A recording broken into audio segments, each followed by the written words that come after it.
What up, Sam?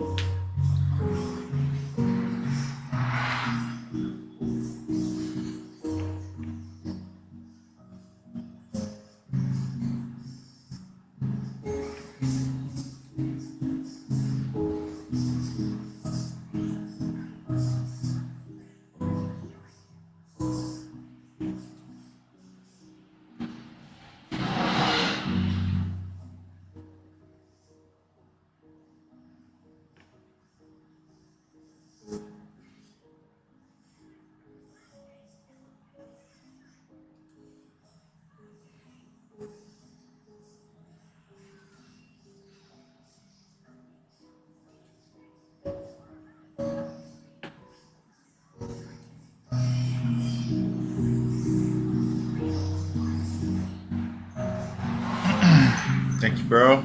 I'm gonna get started in just a second.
Welcome, guys.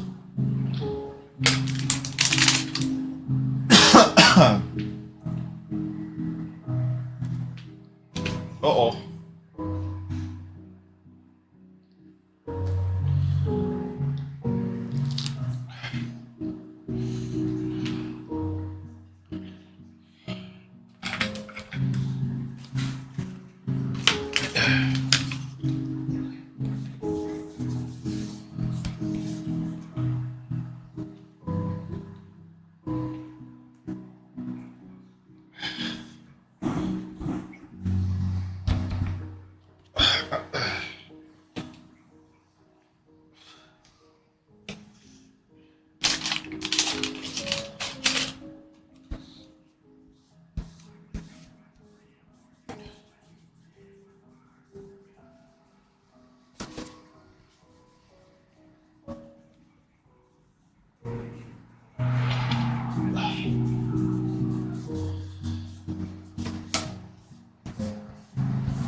Thank you, Sam.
Thank you, Delirious.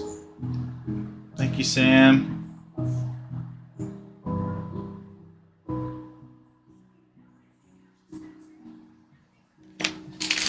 Alright, now we can actually clean up the lines that we've been making here. So let's get the kneaded eraser.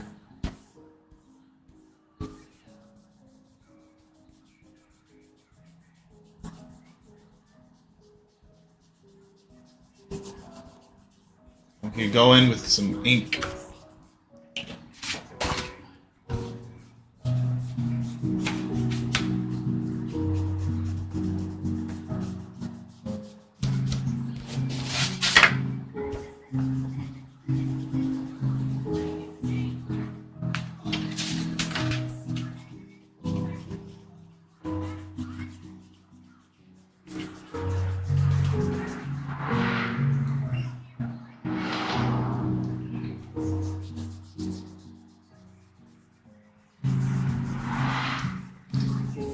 So this is a concept sketch. It's not his final look of the Demon King Gilgamesh, and he plays a huge role later in the story.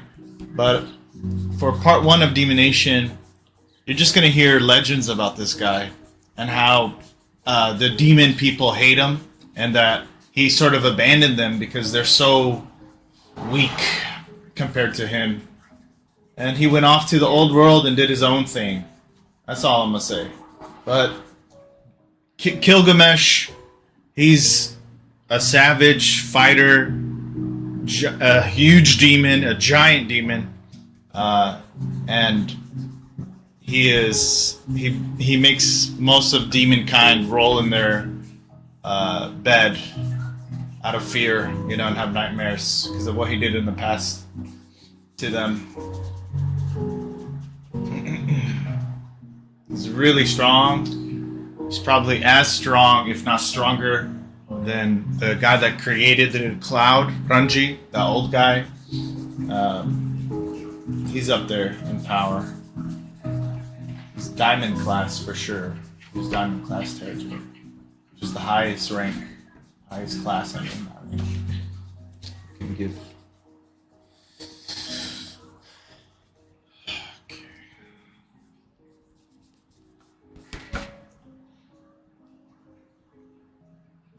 What up, guys? Welcome.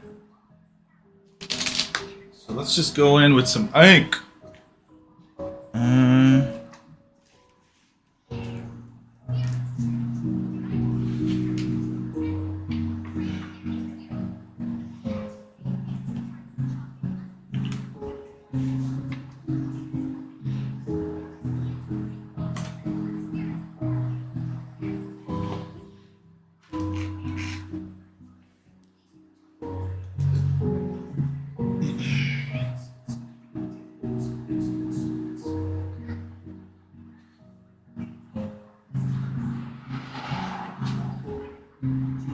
So this guy has millions and millions of children.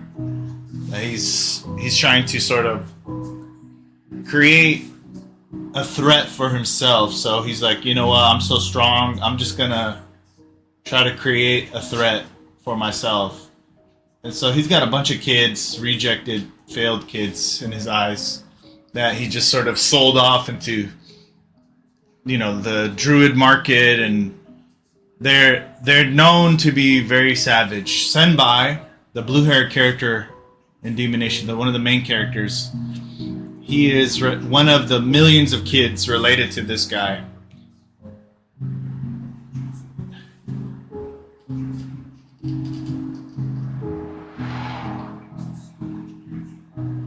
And in order for the cloud, the new world, to keep peace and make sure this guy doesn't come knocking, they actually send him humans that he can have kids with, and to keep populating his own land with his own kids, and to create what he believes is the ultimate fighting class of fighting breed.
he has this like crown skull helmet that he wears.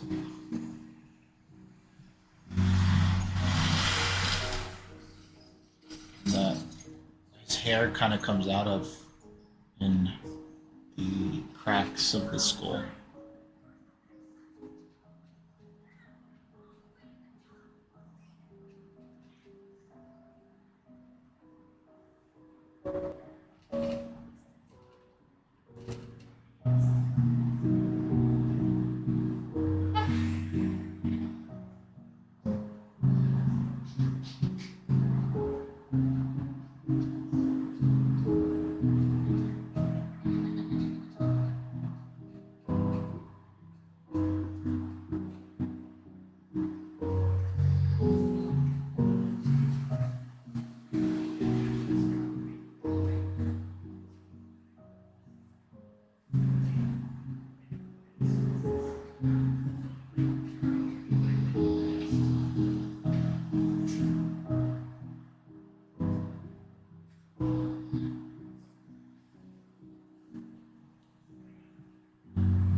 Welcome, guys.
Gilgamesh. That's his name. Gilgamesh.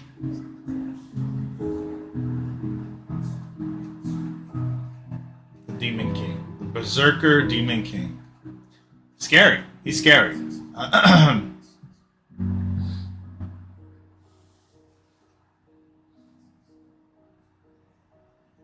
He has a never-ending lust for blood sport. He loves to go beyond his limits, but everything seems boring to him. So he's forced to create his own breed of fighters from his own blood. And he has like a whole kingdom of them. Like I said, he's got millions of kids that he selects only the strongest of his kids. The rest he sells off to the druid market, or wherever they'll go, or he'll just get rid of them. But the ones that are around him that fight him in his kingdom, in his sanctuary, those are on a different caliber. So this is his helmet. Don't get confused. I think this is his face. This is his little helmet crown skull thing he loves to wear.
Oh no, TikTok.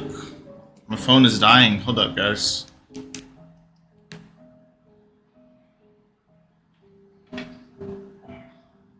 Instagram, what up, guys? Thank you, Rogue. Appreciate you, brother.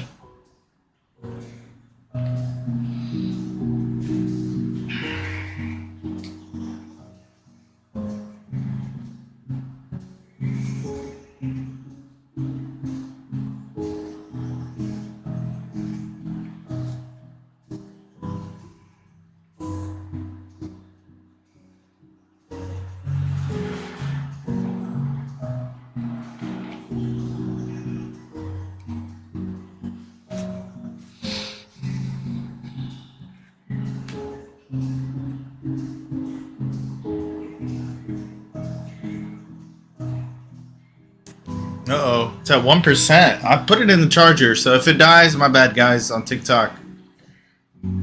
So...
What's up, Wampa? Wampa Fruit, thank you for that. Yeah, these are all characters from the same banger universe, bro. It's from my own universe I created called Demonation, and there's a big story that I want to share with you guys. This guy is the Demon King Gilgamesh. He's known as the Berserker Demon King, and he doesn't come till late game. Right now, the secret government in the New World called the Cloud has a deal with him where they send him millions of humans every year for him to have kids with, so he can create his own absurd, dangerous fighting breed of himself that he could fight. And all these skulls you see him wearing are actually skulls of his kids that he's fucking fought and killed. As crazy as that sounds. He lives for fighting. He abandoned the demon race. He said, you guys are too fucking weak. And now he's out there doing his own thing. And he's got millions and millions of kids. The loser kids that he says you guys are not even worth fighting, he sells them off to the druid market, which is like the black market in the story. Or he just throws them away in the old world, wherever he wants. And that's kind of what happened to one of our main characters. He's never met his dad. He doesn't have any anger against it. He doesn't even know his dad, right? But one of the main characters, Senbai, he was sold to a passing by slave trader as a baby for like a sandwich or something like that. You know, he just like gave him it. So there is this sort of absurdity that exists with this guy. He doesn't really seem to value life the way normal people value, obviously. He is literally wearing one of his son's skulls on his head. And yeah, he's just a horrible, horrible person, horrible dad. Worst dad of the year? Yeah, for sure. For sure. And he's also cannibalistic too, so he's not good news. This is the Berserker Demon King Gilgamesh.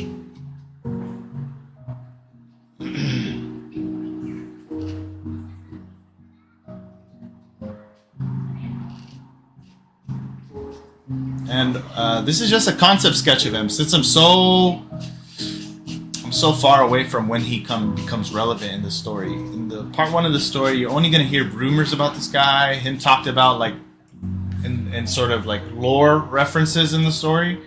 But you're not going to get into him until way later, guys. Way later, like part 2, part 3 of the story.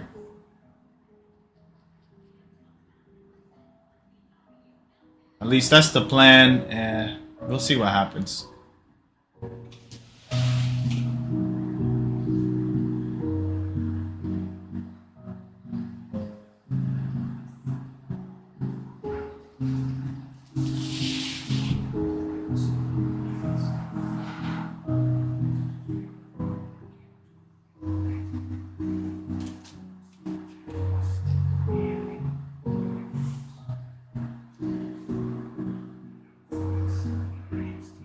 Who's Raven?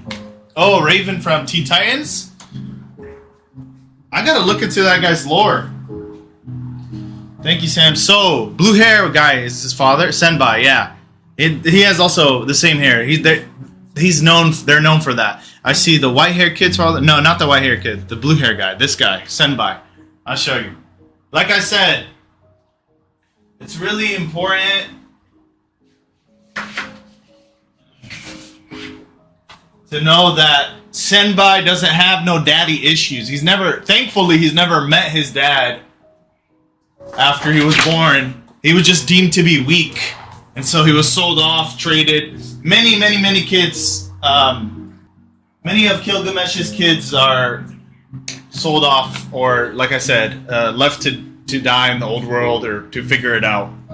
And so Senbai, he got no issues with his dad. He don't even know. He don't care. So it's not that type of story. Thank God.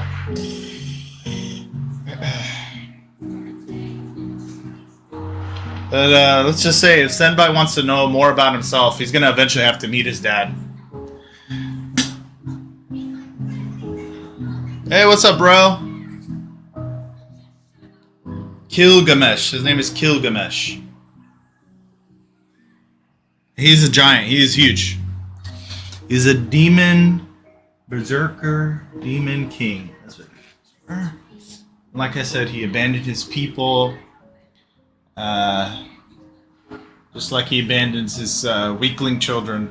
He abandoned them because they were too weak. They couldn't hang. Y'all can't keep up. So he just ditched them. And afterwards, because the king Gilgamesh, he kind of screwed it up for everybody else, not just his own people. And the history of Demonation, the like deep lore, he did something very naughty, and it screwed the situation up for everybody. Long time ago, like hundreds of thousands of years ago, in the story. And they sort of have the other fairy tale races and the humans at that time that were awake. They all saw demons as a sort of evil race, and everybody kind of hated on them, and so they would constantly have to run away and travel, and eventually it got so bad they were about to be exterminated that they were forced to come together. And these demons, they ended up forming. They would be called this derogatory name in the story. It's called Akanami. It means shit-eating demon. So it was a derogatory term for demon kind. Well, the demon kind that was left over after Gilgamesh's onslaught, they decided, you know what, we got to unite, and they made a little mafia. It's called the Akanami Mafia, and it's led by Zenkidu, who used to be the like advisor to King Gilgamesh. But Zenkidu, he's now the Don of the Akanami Mafia, hundreds of thousands of years later, and they're a force to be reckoned with. So nobody wants to screw with the Akanami family. But once again, he is not related to that. He is sort of the catalyst for them to even unite like that.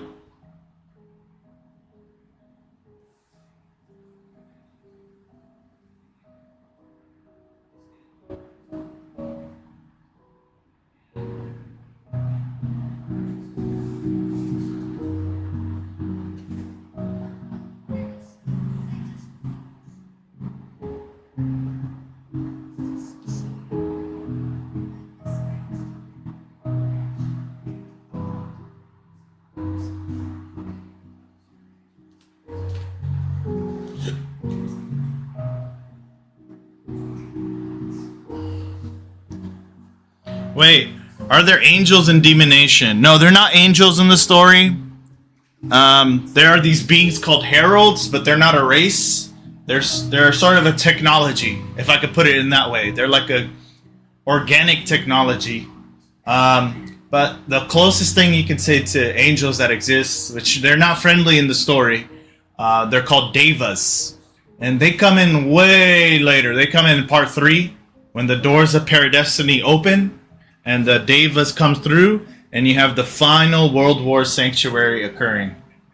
So that is later on in the story. Damn, bro, you got me spilling the beans, brother. I gotta calm down, man. Let's just say that when they come out, it's gonna be vicious, even for this guy. And they're gonna have to work together in a lot of different aspects.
This is giving me Guar vibes or Spawn. Oh, I feel it. Hello, what up, bro? I never heard of Guar. I'm gonna look into that. Yeah, so you're new. Basically, this is a character in the deep, deep lore of Demonation, a comic I've been working on since I was a little kid. It's a manga comic, and it's about these cloud agents in black who have to keep humanity asleep to the truly magical world they actually live in. And then you got massive threats that are in this faraway land, away from all that, those secret government, whatever. You got a massive threat like this out there in the old world, and this guy is the former demon king. After he abandoned his own people, so he's not technically a demon king anymore. But he didn't like get overthrown or something. He just said, "You guys are whack. You guys are too weak," and he went off his own way. And so he's the Berserker Demon King Gilgamesh, and he comes in way later in the story. I said, you know what? Let's see how Gilgamesh looks like.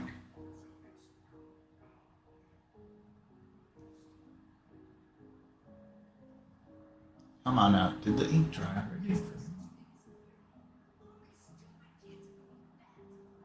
There we go. Oh, it's kind of dry.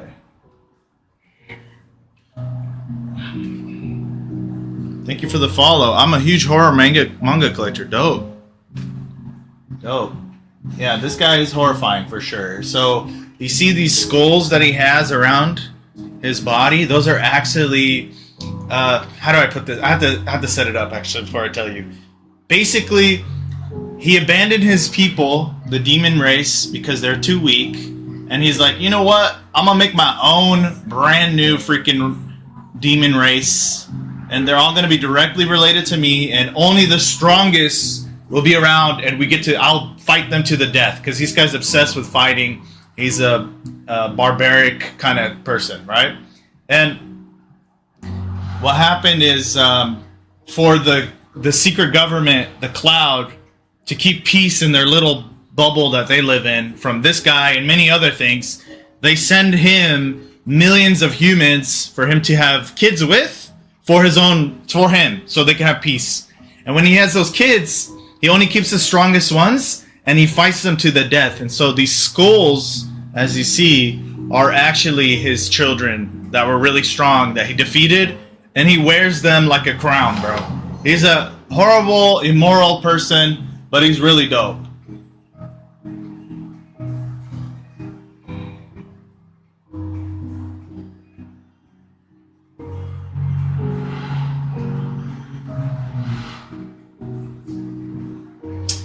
Bruh, this thing is drying freaking way too quick.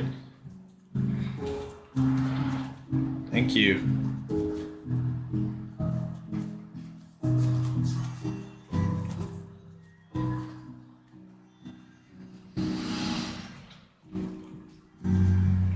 Gilgamesh, that's his name. Gilgamesh. Yeah, so he has millions and millions of sons, millions and millions of daughters. The weak he throws away or he sells them off, and the strong he keeps in his kingdom that he created for himself.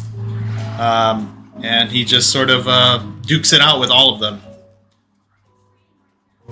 as they grow. He'll train them, and then he'll like fight them, and then no one has been able to beat him yet. So I think the white-haired boy and the blue-haired one could be brothers. No, the white-haired guy, he's not related to Senpai. The white-haired guy has his own little story.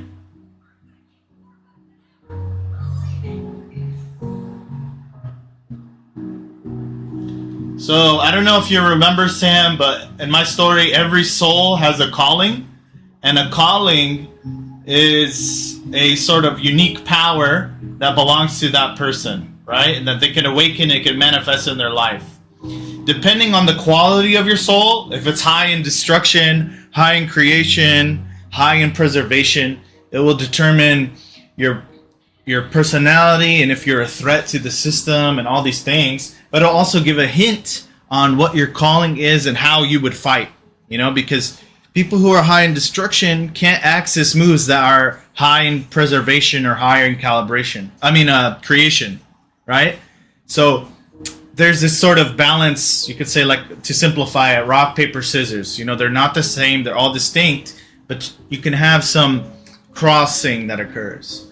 Anyways, when it comes to Kogan, the white hair character that you're referring to, he has a very rare calling. His calling is possession based, and essentially it's very difficult to get a possession based calling user, right?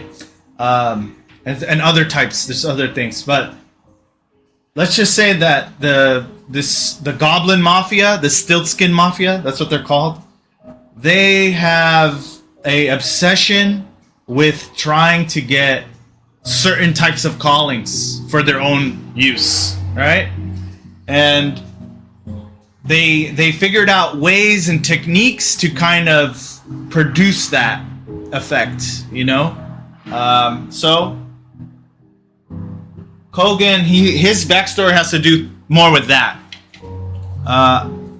What up, Kalanja Domor? Welcome, guys.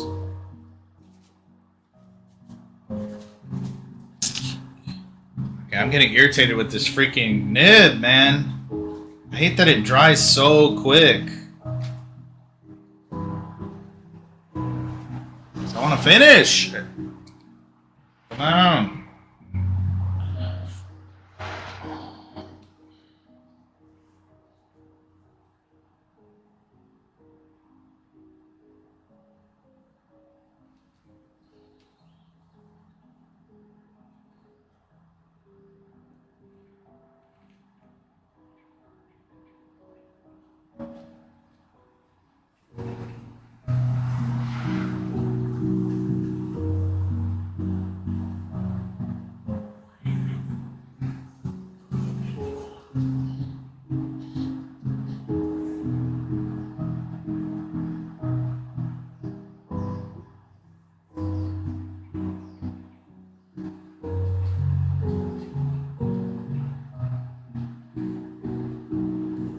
Okay, so his arm is kind of resting on his knee, and he's also holding the end of his axe.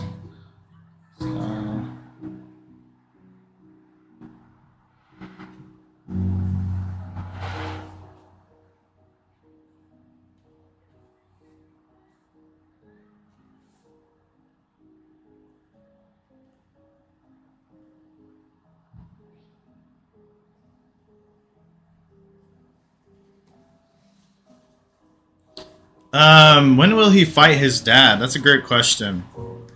The question is, when will they all have to fight his dad, bro? It would be probably end of part 2, maybe part 3. For sure, end of part 2. Around end of part 2. There's a whole arc where he just takes it out on the rest of the world.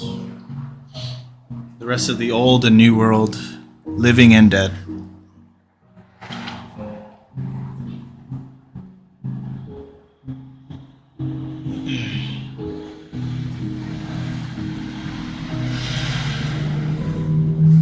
So if you guys are watching this, I appreciate y'all checking out my live. Thank you. I want to let you know that you guys may not know this yet, but what you're witnessing is a very, very, very long, epic story that you guys get to see unravel before it hits the big leagues. And if it doesn't, you'll know that no matter what, this shit is something else. Like, it's on fire. In this story, there's a lot of truth, a lot of things that I'm hoping you guys will notice and pay attention to. And this story is going to teach you discernment. It's going to teach you to question authority. It's going to teach you to think beyond what you see. And it's going to make you realize that there's a lot of secrets in this world we live in, and that there's been a consistent effort to cover up the truth. The narrative is set up so you have fairy tales and humans living amongst each other, except humans, after ancient calamity occurred, they lost something deep in their soul where they can no longer perceive the fairy tale magical-esque reality that's around them all the time. And they've now dismissed those creatures of their ancient mystical past as mere fairy tales. And this creates a very sensitive situation in the New World for the secret rulers, the cloud, this secret government in the sky, to make sure that humans don't wake up to the truly magical world they live in, because it's just going to disrupt the status quo, and it's just too dangerous, according to them. But there are humans that have not been affected by this event, by this curse that occurred many years ago, and they want to awaken humanity, but they're also extremely racist and have a superiority complex over other fairy tale races, so they don't treat the other fairy tales like people. So they're not necessarily the good guys. There's a lot of different factions. There's a lot of different groups all vying for power, and everybody is using this secret government, the cloud. Really, it's like a power hub for anybody to come along and manipulate it from the inside. And so there's a lot of layers in this story, in the story world. There's a lot of lore if you're into lore. And I've been developing it since I was 15 years old. I'm now going on 30. And it's getting to that time where I'm going to bring it to the publishers. And you guys will get to see the adventure unfold.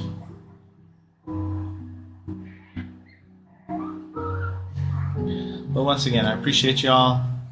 You guys may not know it, but this is something that you guys are going to be like, whoa, this guy was telling us a whole bunch of shit.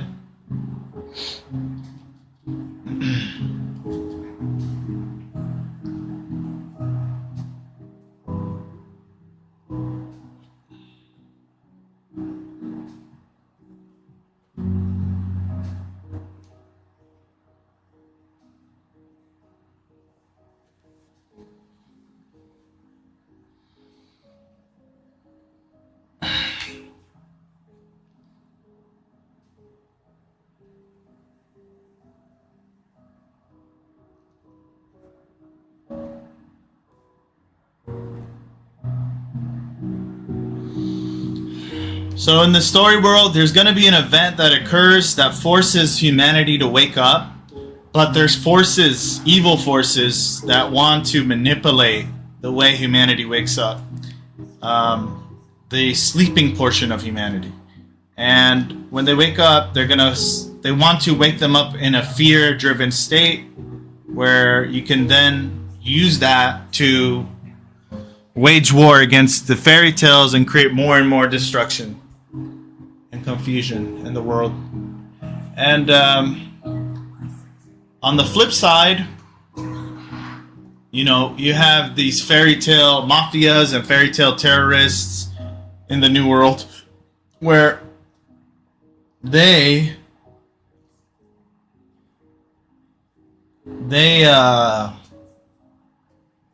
have their own agendas, especially the fairy tale terrorist group, who uses this doctrine, this religion that's really famous in the fairy tale side, called the Truth of Shah. And the Truth of Shah teaches that no matter how you look like on the outside, we are all the same on the inside, in a sense that we all have a soul and we're inherently valuable because of that. And what you have on the outside doesn't determine your value or any of this stuff. It's a reminder that we're all one. We're all on equal footing on a spiritual sense. And the Esther Shah, this great ancient teacher, he went around transforming into the different races and blending in their society, doing acts of good, and people started noticing him. They're like, whoa, who's this guy? And they would learn from him because he was really wise and he would teach them so many things.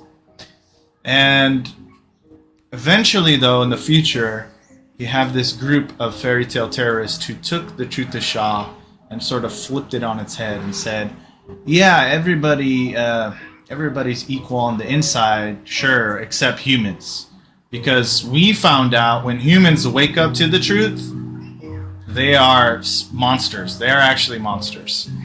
And this is another layer of conflict that exists in the politics and the power struggle of the story world. And so Shabazz, they go out and they're trying to just take over human territory and destroy the Cloud. Everybody's out for the Cloud, and Cloud is not necessarily a good guy either. Once again, because there's corruption, there's double agents.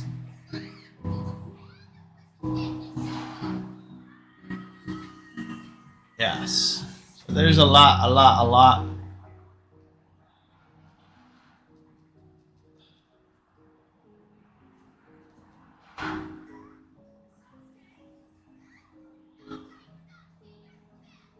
I would read the hell out of that. Thank you, bro. Thank you, dude. Appreciate that. I can't wait to share with you, dude. You see, I'll show you some pages once I get all this inked. I might want to switch over from the nib. Even though I really like the line quality the G-nib is giving me, it's just a little freaking annoying that I have to constantly dip it. And I ain't nobody got time for that.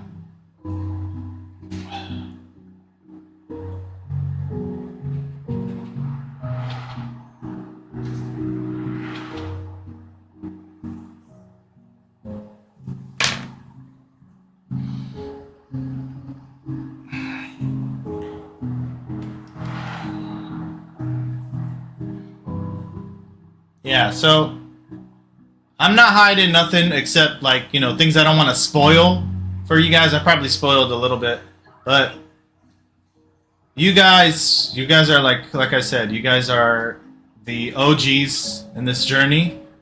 You guys are witnessing everything before the rest of the world knows about it yet. And it's obvious that this is not going to just stay here. You know what I'm saying? There's just too much going on in this. There's too much relevance to what this message carries for our current state of affairs. So to me it's obvious, and I thank you guys for being here. I don't mind sharing info with you guys a little bit.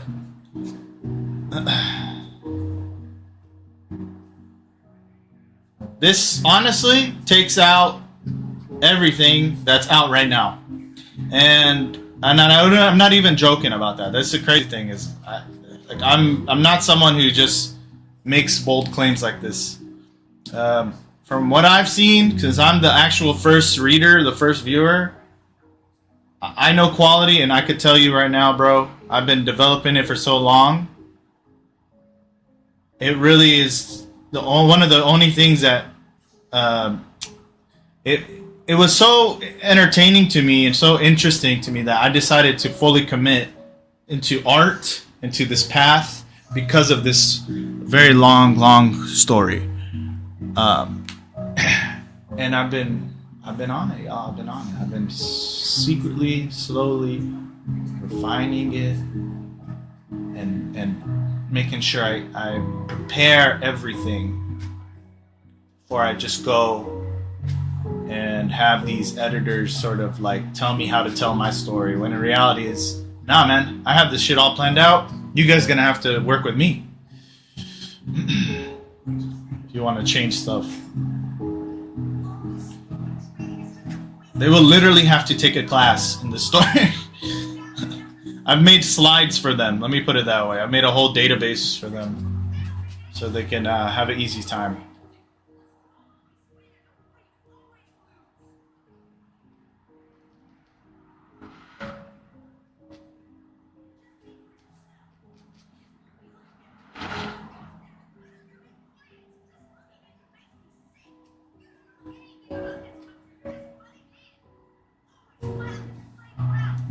So, sort of like in One Piece, where you have these rogue pirates who are on a path to freedom. They're looking for their own freedom, trying to fulfill their own dreams, and to make sense of the world they live in. And they gather like-minded peoples and like-minded factions. You have a similar aspect in this story as well. But instead of freedom being the primary focus, in my story, the main focus is attaining truth and sorting out truth from lies. And that's because there's this ancient group in the story known as the Malbranch. These guys are an ancient group of sinister soul merchants who go around and cause havoc from the shadows and manipulate groups and factions, like I mentioned earlier, the different factions, to for a specific cause of their own, right? And the main characters, once they kind of get involved with the real issues, not these minor issues with these fairy tale terrorists and these human supremacists and these fairy tale mafias and the cloud, when they fight the real bad guys, that's when it becomes clear that, okay, there's a force that we can't see that's manipulating events through soul merchant deals by making contracts and deals and stuff like this. And they are not good for anybody in this story except their own personal end. They have a cult of followers who they're called the Cult 13, this group of Malbranch. And what these guys are horrible. They could be anybody. Essentially, these were people who were down on their luck, and they received a vision from someone they consider a very close, loving friend. And it's this mysterious figure who is only known as the 13th member of the Malbranch. And he's not present in the story, but he visits these guys and he shows them visions of the promised realm and the world that they could create together. And this cult does horrible, horrible things in the name of ushering in this promised realm. And so the Malbranch, they're kind of pulling things along. They're causing all sorts of social, psychological, geographical issues. And they want to make sure that there's a lot more destruction in the world so that they could tip the scales of the balance and hopefully open that door that's up in the old world, the sky of the old world, called the Doors of Paradestiny, and trigger the end for the next world to come in, for that promised realm.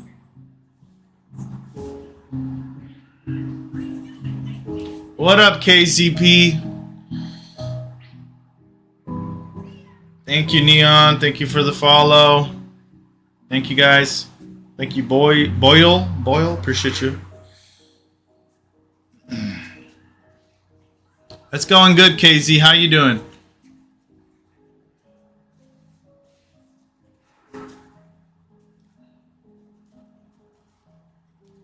Willow, what are you doing here, Willow?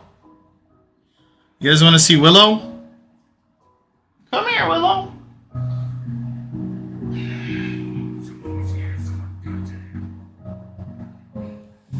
Oh, shit. Willow, how can you do that?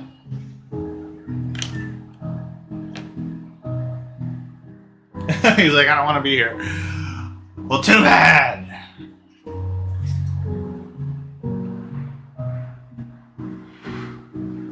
Willow.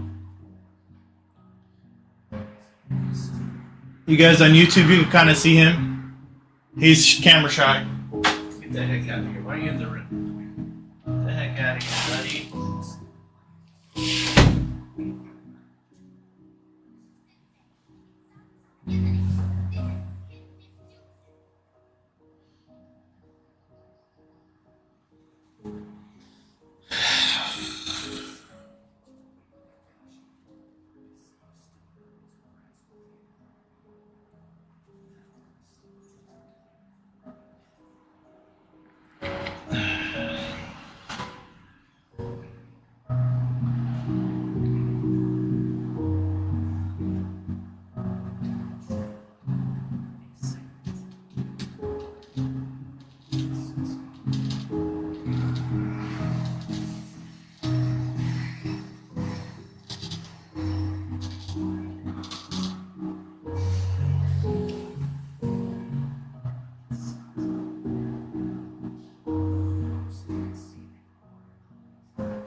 So when you're doing lines, what you want to do is keep a sense of the texture and how the form wraps. So this is like a giant wooden handle of the axe.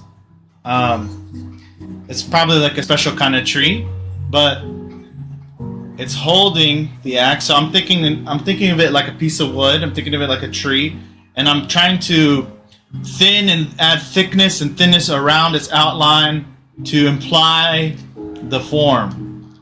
And so then we get into texturing, which is right here. I'm probably going to contrast those thicker lines with thinner lines, and then you just kind of play with that balance. What's up, Just Be? Okay, I'm gonna switch over to this because I don't got time to dip and clean every 5 seconds. The issue with this one is it doesn't give me as much range as the G-nib. This is just like a quick, when I've had enough of dipping and cleaning, I just switch over to this.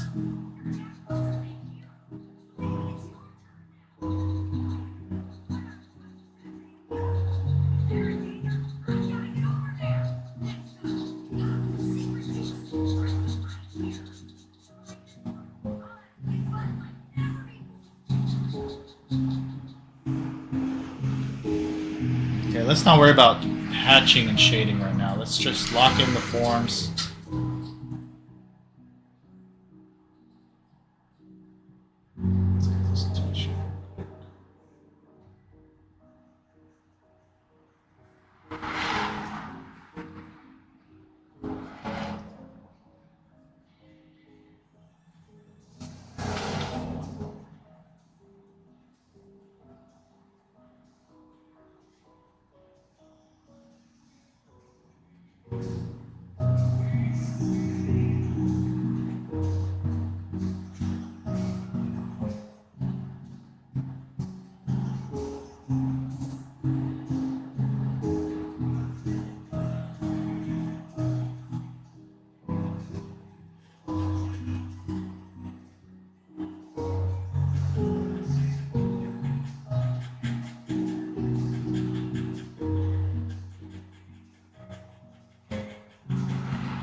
So this story, it's sort of like Dragon Ball Z with One Piece and a Men in Black world without aliens and fairy tales instead of aliens, right?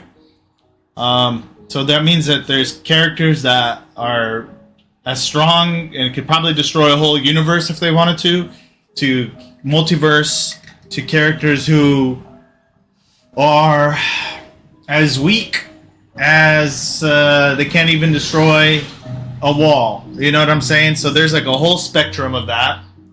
And then you also have this grand adventure with this pursuit for something greater. In One Piece's case, it's freedom. In this case, the stories focus on truth. and unraveling these secrets. You know, there's a secret world government. There's you know, double agents everywhere you look. There's secrets about the main character's past. He has no memory of where he comes from, who he is. He just remembers waking up in a ghost town full of people who have been impaled by giant scythes. And he has this strange Reaper-like ability that he can't seem to make sense of. And he presumes he's the one that did it to those innocent people in the town. And for him, he's kind of on his own quest, the main character, to find out who he is and where his older brother went. His older brother who found him in the old world and brought him to the new world. And so he's going on that journey to, you know, pass the qualifications, the gold class exams, to enter the dangerous old world and find his brother and get some answers, or to make peace with his brother's death, if he's indeed dead.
Great job. You've been going live for 90 minutes. Awesome.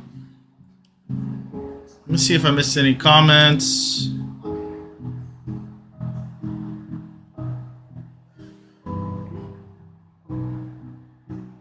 Nope. Okay.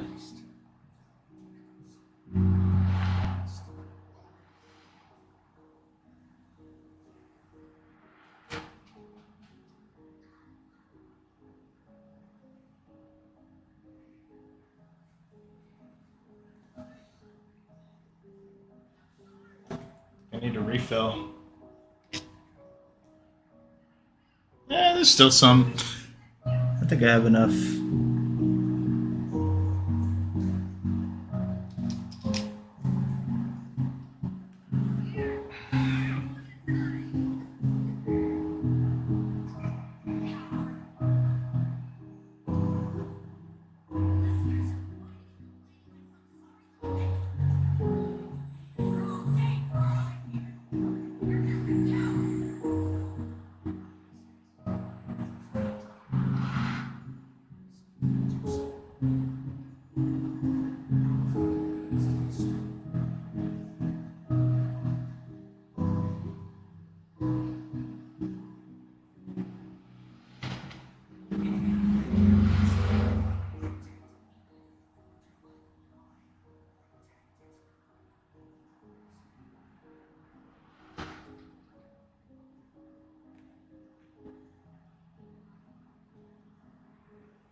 Ah.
All right. On this left is the throne that he's sitting on. Kind of in the background, so you're not really going to see it.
Thank you, Brian.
Best viewer of Stream Boo. I don't know what you're saying.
Alrighty, guys, we have reached the semi-finish line. Almost done.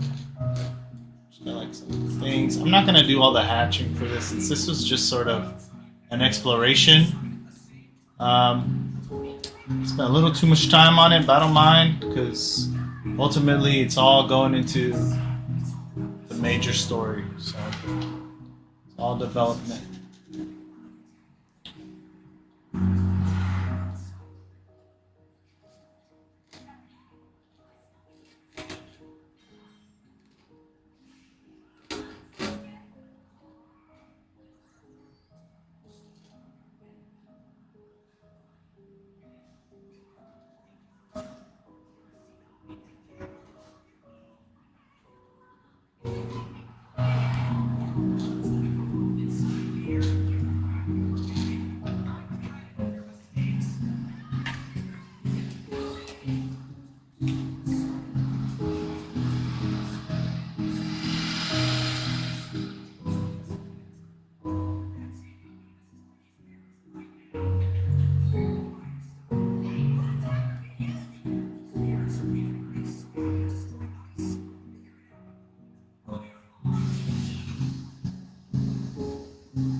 Alright, we did it, guys. Thank you for joining the live.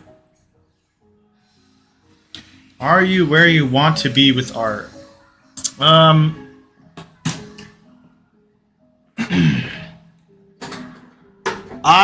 at a place where I feel I can create anything. But can I get better? And be more, I don't know, technical? Sure. But what's important is that sense of being able to create anything, that sense of liberation that you really need. If you look at Oda, when he was a kid, 17 years old, he did his one shot, Wanted. He won a contest, right? Look at his art, and then look at his art when he was 23, still a kid. And look at how One Piece looked like in the beginning. Pretty rough. You know, clean, but kind of rough, kind of rubbery looking. Everything looks a little, I don't know, just it's not of that high quality, which you get later on as you see him developing.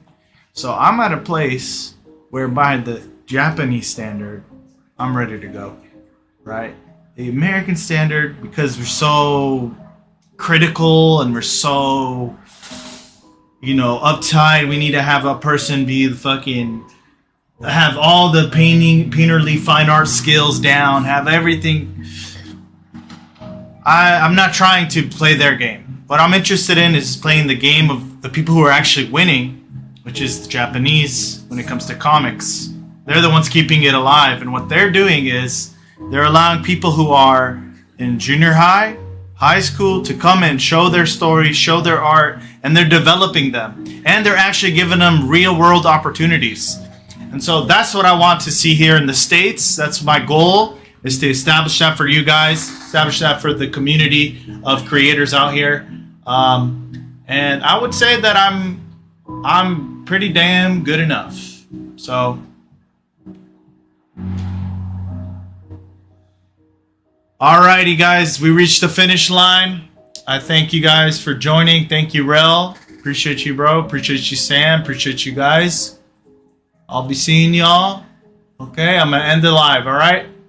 Later.